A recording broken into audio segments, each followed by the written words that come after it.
What's good, everybody? Welcome into another episode of Profit Picks. If you are new, we always start this show by being transparent. There was no show yesterday, but I guess we could have talked a little bit of something. It was nice to watch the games and have a break, though. I'll tell you that. But we always start the show transparency. So I think since we've had a show, I've only bet baseball, Rob Veno, and a 9-3 start to the MLB playoffs for myself. So I am happy with that. Oh no, I have to recap that. The last day we talked WNBA, right? And I lost. I was so pissed off, Rob. Oh my god, covering for the entire game, Fever plus 8.5. I'm hoping that the game ends in regulation because I know overtime where dogs go to die, it goes to overtime, and sure enough, aces can't miss. Um, and we still had a chance. Odyssey Sims, I know she's the reason, why we were even in the game, but blows a layup.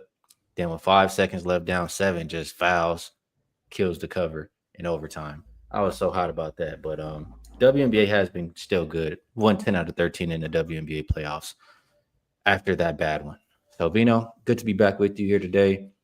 We have a lot to talk about, but how's everything been with you? Good. I did not play that game. It's ironic the way that ended, because I remember when we talked that day, you were part of your thoughts were Indiana's not going to stop fouling no matter what, and they had done that the game before, down a bunch, just keep and sure enough, there she go. Really, no reason to foul, but they did. That's a tough one to lose because Indiana was there the whole way, and I don't know. This is just my thinking. Aces are out there all celebrating. I get it. They won a series, but man, they're supposed to win that series Easy. in like 3 games. It's not Yeah. supposed to go overtime in the 5th game without Kelsey Mitchell on the floor, without Aaliyah Boston on the floor. That's crazy. But I didn't play. I did get involved in baseball, though, like you, the playoffs the last couple of days. 4-1 over the course of the last 2. I lost a five inning play with Detroit on Tuesday. And then came back with a 4-0 yesterday. So it was very nice. Baseball was kind to me. I say we'll see what we can do today. Yep. We'll get into it. Shout out to the people in the chat. We got Jay Cash and Prolific down there. A couple of new members as well. Mark H, Sherry, and Nolan. So appreciate all of you. Yeah, the WNBA finals. We'll get a chance to talk about it tomorrow, but it'll be an interesting one. Aces versus the Mercury. I think if you ask majority of people in beginning of the season, those would not be the two that you circled in for the WNBA finals. So it doesn't mean it won't be a good series, a good matchup. I think it absolutely will. It's just a little bit surprising for most. All right, KC says, I'm here too. Don't forget about me. Appreciate you too, KC. 1000%. All right, let's get to some actionable info. We're going to go in rotation order like we usually do. That means Thursday Night Football is up first here, Rob. San Fran heading into LA to take on the Rams, opening up -3, as high as -9 now. I mean, damn, Vino. 6-point move on this game. Total open 47, and it's down. I mean, every time I look, this one keeps going down too. I feel like I just checked it an hour ago and it was 45. Now I'm looking and I see 43.5 popping up. So it continues to drop there. And I know injury wise, it does make a little bit of sense, or it makes a lot of sense. You don't have Purdy, you don't have Pershaw, you don't have Juwan Jennings, you don't have Kittle. You go on and on. You're missing a lot of offense for this 49ers team. So I can understand why the big line move. But what I will say is, and the Rams have looked good before I say what I'm going to say. The Rams have looked great. I think that they are more than capable of winning this game. But divisional game, short week divisional game. I know this game means a lot to San Fran still, even though they're banged up. They have a good record. Their season is not lost. You're going to get effort from them. The one thing I'm gonna double check here if you know why I pass it to you, but I think this is the third game in 4 weeks on the road for San Fran. But yeah, at this point, when the number is moved 6 points, it's only one way you could bet it. It's San Fran or nothing. And the total, I really wouldn't want the ass end of the under either. So I'm curious your thoughts while I look up some of this information.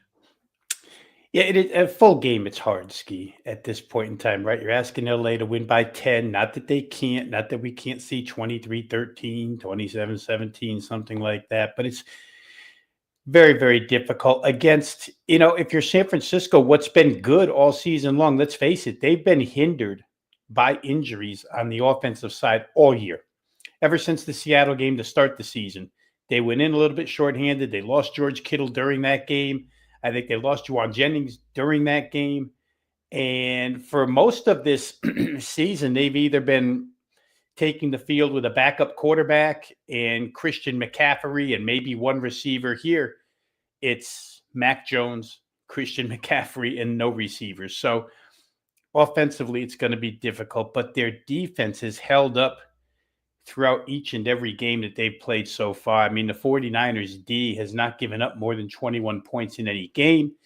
You can say that none of the four offenses that they faced are anywhere near as potent as the LA Rams are. That would be true. And Seattle's a pretty good offense at this point in time, but they're not the Rams. New Orleans, Arizona, Jacksonville, none of those are the Rams. But you still have to credit the 49er defense. The question for me, Ski, and as you said, it'll be the third road game already in 4.5 weeks for this team. The question is, how long can the defense hold up? You're going to have Mac Jones tonight under severe heat. Obviously, the Rams are going to, like they did to the Eagles, right? They shut down Saquon Barkley and said hi. And the first half, Philadelphia could do nothing. But Philadelphia came back and threw the football in the second half and had a comeback. They're going to do that to McCaffrey. Tell Mac Jones with no receivers, can you beat us? And it's not like having Jalen Hurts and A.J. Brown. They don't have the answers on that side of the ball. So I get the line movement. But again, like I say, the 49er defense has been good enough to hold people to 21 or less. If they could do that here, 9 is a tough ask. You could shorten it up. If you rather lay cheaper price, you could try Rams first quarter, Rams first half, something where, can the Rams be ahead 10-3 at halftime and cover a first half? Absolutely, they could. So if I was going to play the Rams, I would probably look for a way to shorten it up. And total wise, I don't know, maybe 49er team total under, just hoping that they don't get any type of defense or special teams touchdown, because I think at this point it's hard to think that the 49ers are going to make it over 17.5 points. I mean, 17 would seem to be the ceiling to me for that team against this defense. So maybe a little San Francisco team total under, and maybe if you like the LA side, and try to shorten it up a little bit. Well, first, I was mistaken. I think I was mixing up San Fran's schedule with maybe the Redskins or somebody else. So it's not third and 3 to 4 games on the road. But to what you were saying there, when these teams play, it's not really fireworks from the Rams. Like the Rams haven't, their team total tonight, what is it, 27.5? Like they haven't hit that in the past 5 years versus this team. It's the 49ers offense more that we're worried about than the defense. Right. So I don't know why we would, like, if you like the 49ers team total under, why would you want to not add the Rams too? I mean, I don't know. Maybe the full game under, maybe the line is moving in that direction for a reason. That's kind of how I'm thinking there. Well, and based on the history that we have of Thursday night games, Ski, your first inclination all the time is to play a Thursday night game under, right? The players complain about having to play these games. They're always a little rough around the edges. Like you said, this is divisional, so you expect more intensity. And for the 49ers, they know we have to win this game led by the defense. So all those reasons would direct you to a game staying underneath 43 or 43.5 points. So I couldn't argue that at all. I find it difficult to see where their points are going to come from. Rams having to get to 27 is a tough sell too. They barely got, I had them last week, as a matter of fact, against the Colts. I had their team total, this same exact area, 26.5 with Vig towards the over. And they barely got there. They got to 27, but they got it done. Can they do so on a short work week here against a divisional rival? We'll see. I will say this too, real quick. Something that's going untalked about a little bit is since Robert Saleh came back, fired by the Jets, back to the 49ers as the defensive coordinator, they've been a really, really good defense again, like they were a couple of years ago. So as much as I talked about their defense throughout this analysis, I think that's just another ingredient reason to like what San Francisco's doing on D. Jay Cash says, everybody on the under. I know what that means, Jay. We've seen this one before. The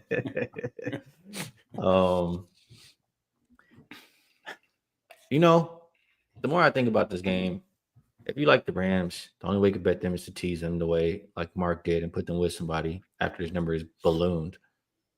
But in saying that, like, said the 49ers are going to play hard. Season is not lost. We've seen Mac Jones already once this year, and he looked good. This Rams secondary, not the greatest. You do have one of the receivers used to play for the Rams. I think his name is Robinson. Maybe he'll come out there and try to have a good game versus his old team. I did see his receptions were pretty low, like 2.5. I mean, who do they have to throw the ball to? It's just him and it's one other guy that's slipping my mind right now. Robinson and who's the other guy? But anyway, Bourne. Is it Bourne? Robinson Kendrick and Bourne, I think. Yeah. So I mean, you gotta throw the ball to somebody. 2.5 receptions for Robinson seems like kind of a good deal there. So either Robinson receptions at this current number, I could only take the 49ers plus. I mean, you could tease the Rams. It's hard for me to think that the 49ers win this game. That's why I can't talk against teasing the Rams. I think the Rams teaser and 49ers could cover. Any last thoughts on this one, Rob Veno? Yeah, real quick, since we've said or pointed out 2 or 3 times that it's a divisional game, just for context, the 49ers are already 2-0 against NFC West competition. So they're 2-0 in the division, and it's the Rams' very first game inside the division. So certainly the Rams don't want the 49ers to be 3-0 and they be 0-1. So I would expect a full effort from the Rams. Again, the number is always the big equalizer. And do we feel comfortable laying 8.5? I'm not so sure. Yeah. All right. I think we did a good enough job breaking down that Thursday night football game. It's a lot of different ways you can look at playing it. Now let's move on over to Sam Houston State and New Mexico State. And not a whole lot of analysis for me, but open -1.5 for Sam Houston State, either 1.5 or 2. Total opened 52.5. I see 53.5. And this is, I mean, Sam Houston State. I mean, obviously they're going to look bad versus Texas. They look terrible. But Sam Houston State hasn't won a game yet, right? And now they're a favorite. That's the first thing that stands out to me. New Mexico sitting at 2-2, but on the road, winless and a favorite. Got to be favorite for a reason here, Rob. What do you think? Yeah, I think that the reason for them being a favorite early in the week, and it was higher up until like overnight or this morning early. New Mexico State had a pretty good amount of injuries on their injury report. Some of those are definitely out. Some of those are in for this game. And what's good for New Mexico State as far as being in is concerned is they'll have a full complement of wide receivers. And New Mexico State is all pass, can't run. Going to throw the football because they cannot run the football. They might be last in the NCAA. I think they average like 50 some odd yards per game rushing the football. Can't do it. So they turn to throwing it. Tony Sanchez, the ex-head coach at UNLV, is their head coach. For those who don't know, David Yost, he was the OC when Jordan Love was at Utah State. He's the OC here. So they're going to throw, and Sam Houston State is one of the worst pass defenses in the nation. They rank like 131 out of 134. So you can see New Mexico State moving the ball through the air in this one. They played New Mexico last week, actually as an underdog, led at halftime. Second half, turnovers and whatnot cost them the game. New Mexico beat them.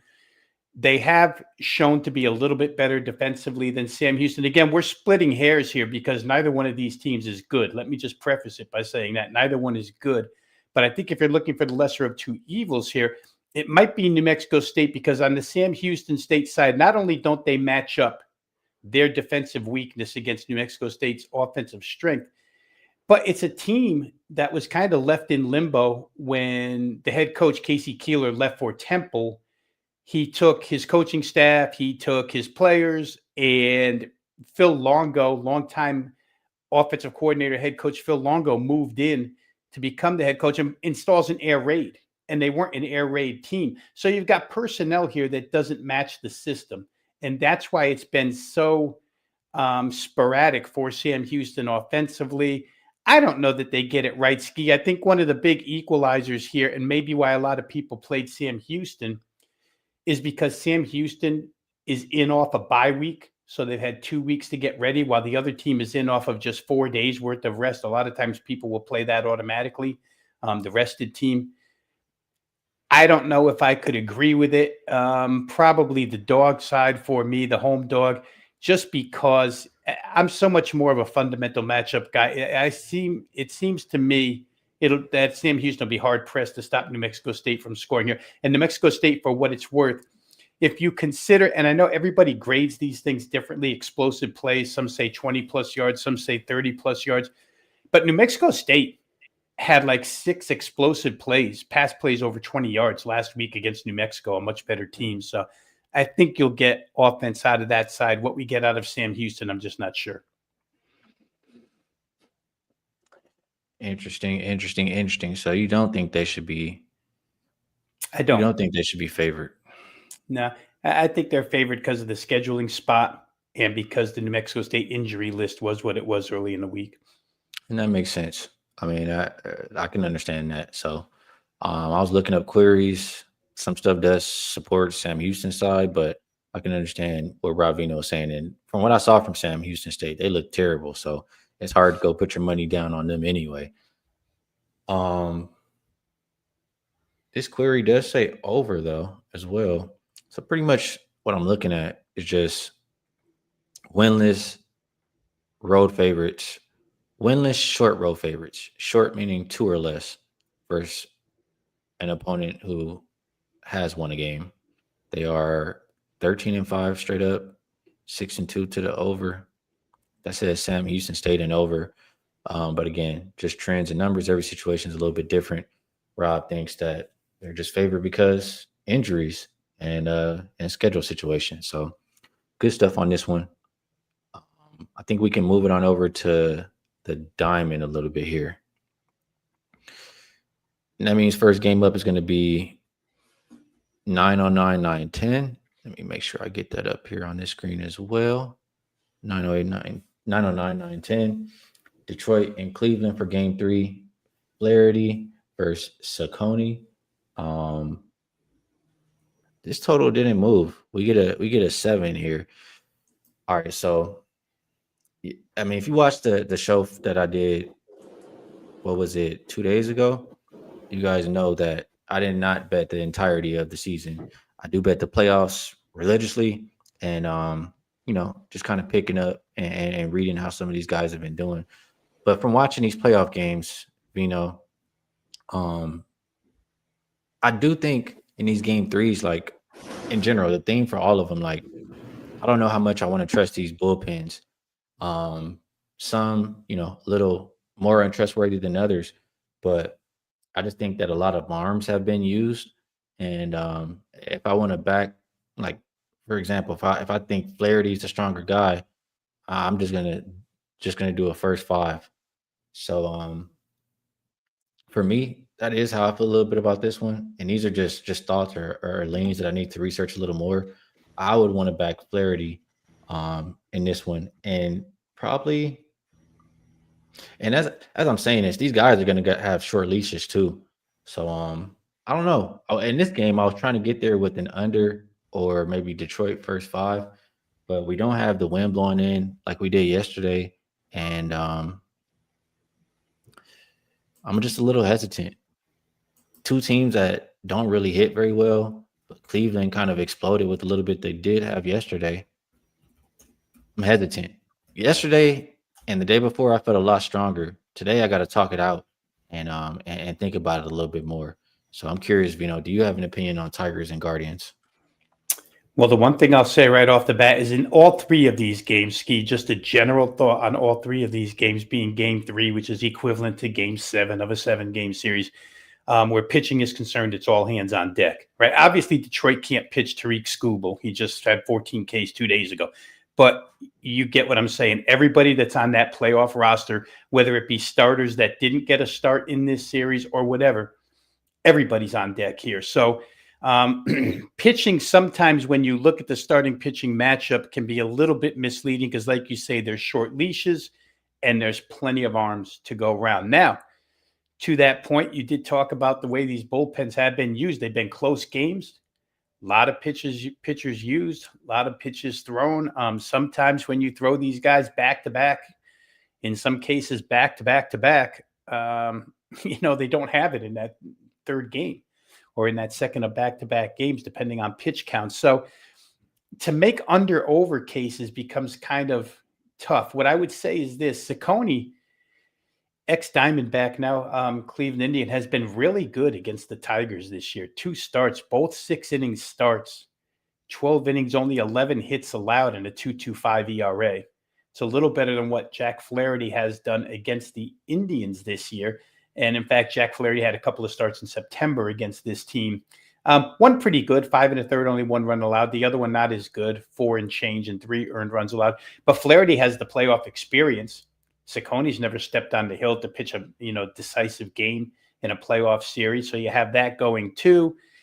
As far as the hitting goes, the offense goes in this series, we saw yesterday Detroit leave 12 men on base. Every inning, it seemed like Detroit had Cleveland in trouble, but could not push a run across. And Cleveland had 1 inning. They've had 1 inning in 2 games where they exploded. So this one was very tough for me. I did not play. I would kind of lean towards the home team just because, but I don't say that with any confidence because to me, Detroit's been better at putting men on base, and eventually that pressure, that dam could break and Detroit could get their runs today. So we'll see how it goes, but I have no real feel for that game. All right. In the chat, Jose likes the Guardians. Jose Perez likes the Guardians. He also likes Flaherty under 11.5 outs.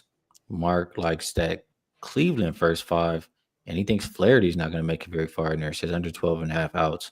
So guys looking at some different ways in the chat. Let's keep it going here. And this one, I feel like I'll have a little bit of a stronger opinion here. But my screen is glitching now. There we go. It's going to be Padres and Cubs. Yu Darvish and Taillon. No movement on the total. Veno, so without even, I did look up stats just now, but without even looking up stats, I know both of these guys. Granted, pitchers change every year, every season, but Yu Darvish, from what I know in general over his career, he's a guy that, or at least over there in the Padres, you want to trust him at home. On the road, you better have a damn good reason to be pushing that button to back him over there. I think his ERA is, I did just look it up, it's north of 7 on the road. So this is something that's not just this year. It's been multiple years of this with Yu Darvish. On the flip side, Taillon has been better at home, but he's just, and some people are probably going to disagree. A lot of people like Taillon, but maybe he's doing better this year than previous years, but he's a guy that I know that throws very, very hard, but he can get to the point where he starts losing control. So what I'm saying in this one is I don't really trust either of these pitchers today. I think that first 5 over is very appealing in this game. And I'm just going to glance at what number we have here. First 5, we're getting a 4. I wish it could be, obviously I wish it could be a 3.5, but I think either one, if not both of these pitchers, can give it up here today. The one thing I'll mention before I pass it to you. Oh, No, I see here. The Padres, I think, were struggling versus lefties, but Tyon is a righty. I mean, everything seems to me like there's gonna be runs in this game, Rob. Any thoughts from you? I totally agree, and for an extra reason on top of that, Ski, you talked about Darvish. I'm not a big fan of Tyon, so right there, I would think some runs. But as much as I said about all hands on deck in these game threes, San Diego's burnt that bullpen. Mason Miller came out yesterday and struck out 7 in a row or 8 in a row, whatever it was. But Mason Miller's pitched both games now, 40 pitches in 2 games. You can't count on him coming back for a third game. They had to pitch Suarez yesterday. I guess in the 9th inning, if they're ahead, you could throw him. But I guess my point is San Diego's options behind Darvish are limited in this game. If Darvish doesn't, pitch well, and they have to get into their pen early, the Cubs are they're a team predicated on offense. They're a better offense than they are a pitching team. If I flip it over to the Cubs, their bullpen just hasn't been great all season long. I'm not going to put an investment in the hands of guys like Drew Pomerantz, et cetera, coming out of the pen. So I think San Diego's offense is in pretty good shape here as well. And this number is only 7.5. Now I checked. You always have to check Wrigley weather. You want to check the wind. You don't want the wind to be blowing in 20 miles an hour. Yesterday it was blowing in. Yes, today it's not blowing in. It's a little different today. And so we get these power hitters on both sides that can maybe get a couple out of there. I just think 7.5 was too low in this game, Ski. If there's one game we're going to see runs, I would think it would be this. And so I'm in on the San Diego over on a personal level. Have not recommended it to clients yet, but I did play it over 7.5 in that game just because I thought if Darvish doesn't make it out, San Diego, there's no Mason Miller to lean on today for 3 innings of 8 Ks. So you want to include the bullpens? You think that 7.5 is worth it? It's interesting to me because, I mean, you're getting a favorable number on the full game. The first half is shaded, right? It opened 4.5 on the first half. It did come down to the 4. But, compared to the 7.5 full game, they're telling you they think that the runs are coming early. But you saying you don't think they're going to stop coming. I mean, this is one of those games I'm going to dig a little bit deeper. I could have 2 plays in this one. But I do think it's runs scored in this matchup. In the chat there, you have Mark like in Chicago, first 5. Says SD may win with that bullpen. Mario says, hey, Skee, missed you at the Westgate on Monday. I've been out of town for a while, but I did come back on Monday. I actually did pull up to Westgate. What was being played? It was that the day when it was, or maybe I came back on Tuesday. No, I can't even remember anymore. I think I came back on Monday though. But sorry I couldn't see you, Mario. I will I'm not sure if you're still in town, but yeah, sorry I missed you on that day. Let's keep going here. One more game left, Rob Veno. That looks like Red Sox and Yankees early, and I don't know either one of these guys really, honestly. Lillier, I don't even know. So I'm not gonna waste anybody's time. This is one where I don't really know the starters too well. I don't trust either bullpen. If you tell me these guys are blowups, I mean it's not hard for me to, I'm trying to find reasons to back the under with the way I think of these 2 bullpens. That's what I'm saying. Any thoughts from you on Red Sox and Yankees? Yeah, I think this is one where these guys are more apt, especially on the Boston side.